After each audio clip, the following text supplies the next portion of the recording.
بسم اللہ الرحمن الرحیم۔ مولا علی علیہ السلام کا ایک فیصلہ۔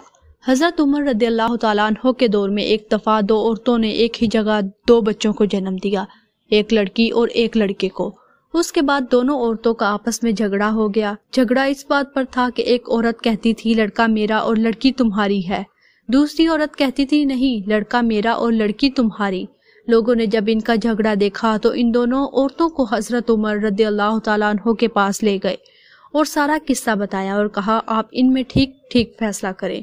جب حضرت عمر رضی اللہ تعالیٰ عنہ نے دیکھا تو انہوں نے فرمایا حضرت علی علیہ السلام کو بلایا جائے، وہی ان کا ٹھیک فیصلہ کر سکتے ہیں۔ جب حضرت علی رضی اللہ تعالیٰ عنہ آئے تو لوگوں نے سارا قصہ مولا علی علیہ السلام کو بتایا تو مولا علی علیہ السلام نے فرمایا ان دونوں عورتوں کو ایک ایک چھوٹا برتن دو اور انہیں کہو پردے میں جا کر ان برتن میں اپنا اپنا دودھ لے کر آئیں۔ جب ان دونوں عورتوں نے دودھ لا کر دیا تو مولا علی علیہ السلام نے فرمایا کہ ایک میزان لایا جائے۔ جب میزان لایا گیا تو مولا علی علیہ السلام نے اس میزان پر دونوں عورتوں کا دودھ رکھ کر تولا تو ایک کا وزن کم تھا، دوسرے کا زیادہ۔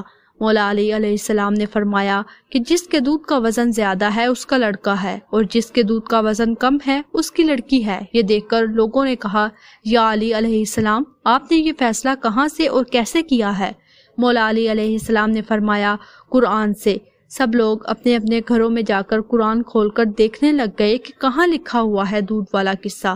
رات بھر قرآن پاک سے ڈھونڈ ڈھونڈ کر جب کسی کو کچھ نہیں ملا تو صبح جب لوگ مسجد میں جمع ہو گئے اور جب مولا علی علیہ السلام مسجد میں آئے تو لوگوں نے کہا یا علی علیہ السلام، آپ نے تو کہا تھا کل والا فیصلہ آپ نے قرآن پاک سے کیا ہے، مگر ہم نے ساری رات قرآن سے ڈھونڈا، کچھ نہیں ملا۔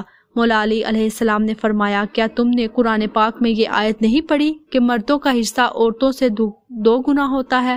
سب نے کہا ہاں یہ آیت تو ہے۔ مولا علی علیہ السلام نے فرمایا اسی آیت سے ہی تو میں نے فیصلہ کیا تھا۔ سبحان اللہ۔